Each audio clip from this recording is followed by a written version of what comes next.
Pak Ardi akan menyampaikan materi kembali tentang pelajaran tematik tema 3 subtema 4. Kali ini materinya tentang keajaiban perubahan wujud di sekitarku. Sebelum kita masuk ke materi, Bapak mau tanya nih ke teman-teman, siapa dari kalian yang suka makan coklat? Angkat. Sama seperti Bapak. Ternyata semuanya juga suka coklat. Kenapa Bapak bahas tentang coklat? Karena hari ini Pak Ardi akan menceritakan tentang proses pembuatan coklat. Sambil Pak Ardi menceritakan proses pembuatan coklat, kita juga akan belajar tentang pelajaran bahasa Indonesia, PKN, serta SPDP. Tapi sebelum itu Bapak akan menjelaskan dulu materi tentang bahasa Indonesia. Materi bahasa Indonesia kali ini kita akan belajar tentang menyajikan informasi dari cerita bergambar. Teman-teman pasti pernah atau sering ya membaca cerita bergambar. Contohnya seperti dongeng. Nah, sebuah informasi tidak hanya terdapat dalam sebuah teks. Informasi tentang perubahan wujud benda juga dapat ditemukan dalam sebuah cerita bergambar. Kita dapat memperhatikan gambar dengan saksama agar kita mendapatkan pokok-pokok informasi tersebut. Setelah itu, kita dapat menyajikan kembali dengan cara menuliskannya di dalam bentuk catatan. Ingin tahu contohnya seperti apa? Bapak akan contohkan. Nah, teman-teman bisa lihat di sebelah sini, Bapak sudah tampilkan sebuah teks cerita tentang proses pembuatan coklat. Tapi teman-teman jika diperhatikan, di teks ini panjang sekali teksnya.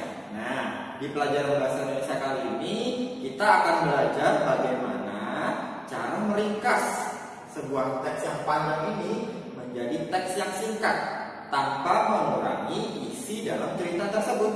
Nah, bagaimana caranya? Kalian perhatikan Bapak ya.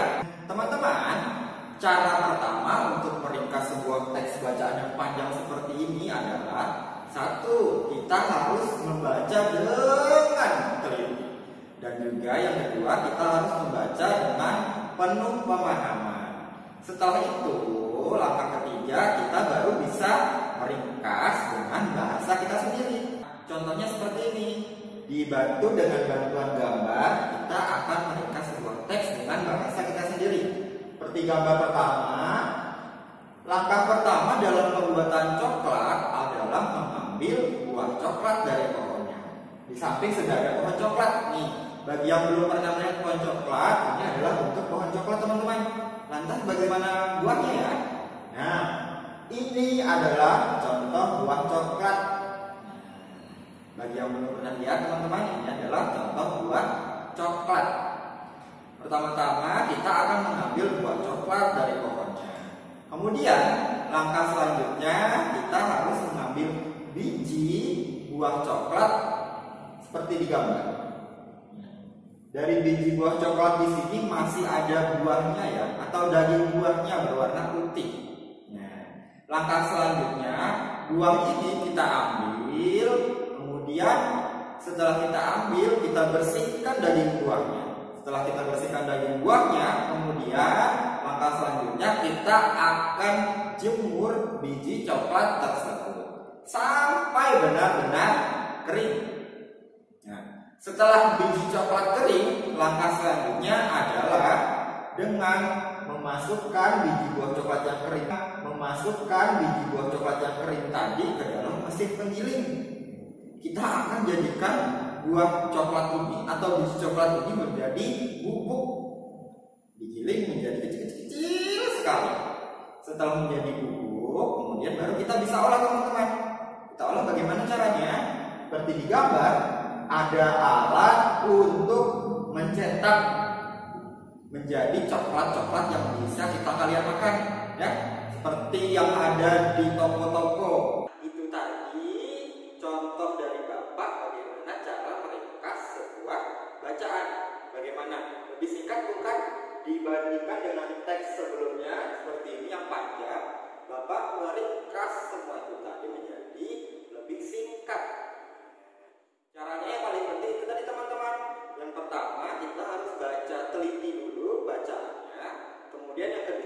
harus pahami betul-betul apa isi dari sebuah bacaan tersebut. Barulah kita bisa ringkas menjadi sebuah cerita yang singkat, atau kalian bisa tuangkan ke dalam tulisan yang singkat. Itu ya teman-teman ya. Oke, sekarang Bapak mau tanya kepada kalian nih, dari contoh cerita yang tadi, ini masih ada hubungannya dengan perubahan wujud teman-teman. Seperti biji coklat ketika dikeringkan. Nah, kira-kira bentuk coklat itu apa? Padat, cair, atau gas? Ya, betul. Jawabannya adalah coklat termasuk benda padat. Kemudian Bapak mau tanya lagi nih teman-teman. Ketika coklat tadi sudah digiling, kemudian dimasukkan ke mesin, nah, diberi bahan, diberi air, diberi gula, kemudian menjadi coklat apa? Padat, cair, atau gas? Ya, betul.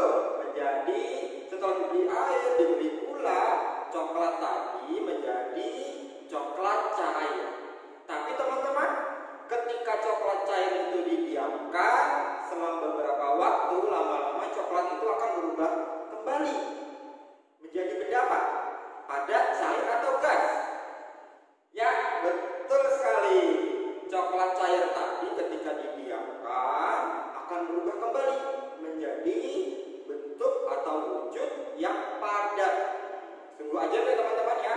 Yang awalnya tadi coklat bentuknya padat, kemudian diolah menjadi bentuknya berubah menjadi cair, kemudian ketika didiamkan akan berubah kembali menjadi bentuk atau wujud yang padat. Nah, teman-teman, Bapak mau tanya lagi nih. Kira-kira apa benda yang sering kita pakai yang berwujud padat? Pulpen? Betul. Pensil? Oh, betul. Apalagi teman-teman? Mobil? Mobil, betul. Kira-kira apa lagi yang paling sering kita pakai? Ya, benda yang sering kita pakai adalah salah satunya seperti yang Bapak pakai ini, baju atau pakaian atau kemeja seperti yang Bapak pakai sekarang. Nah, bahas tentang kemeja, kira-kira teman-teman kelas 3 ini sekarang apakah sudah bisa melipat baju sendiri? Siapa yang sudah bisa melipat baju sendiri, angkat tangan. Wah, banyak juga ya yang sudah bisa melipat baju sendiri. Nah, kali ini Bapak akan ajarkan salah satu cara melipat kemeja. Nah, ini juga akan menjadi nilai praktek kalian. Nanti Bapak akan minta videonya. Bagaimana cara kalian mempraktekkan cara melipat kemeja. Nah, boleh baju sekolah kalian lipat juga boleh. Nah, berikut contohnya. Nah, ini adalah contoh cara melipat kemeja. Mulai dari langkah 1, kemudian masuk ke langkah 2, melipat lengan. Langkah ketiga, melipat lengannya menjadi lebih kecil. Kemudian langkah 4, langkah 5, langkah 6, baju dilipat ke atas. Kemudian langkah 7, baju dibalikkan dan rapi. Nah, teman-teman, Bapak harap kalian dapat melipat baju seperti di gambar. Agar apa? Agar meringankan tugas orang tua kalian. Jadi yang biasanya melipat baju orang tua kalian, setelah ini kalian bisa bantu orang tua kalian untuk melipat baju. Nah, kemudian melipat baju termasuk dalam teknik melipat, teman-teman. Teknik melipat adalah teknik mengubah bentuk atau ukuran suatu benda dengan cara dilipat. Contoh benda yang mudah dilipat adalah kain, kertas, dan plastik. Kalau kain tadi contohnya seperti kemeja ya teman-teman ya. Ada juga kertas yang biasa kita lipat menjadi sebuah origami. Nah, ketika kalian sudah bisa melipat pakaian, tadi kalian juga termasuk sudah membantu orang tua, sudah meringankan beban orang tua. Itu tadi teman-teman cara melipat kemeja ya. Sekali lagi Bapak harap setelah ini kalian bisa melakukannya secara mandiri. Nah,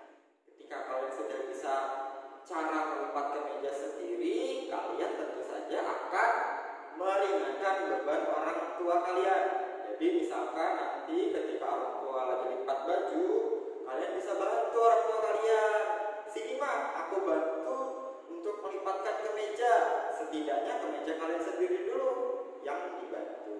Seperti itu ya teman-teman ya.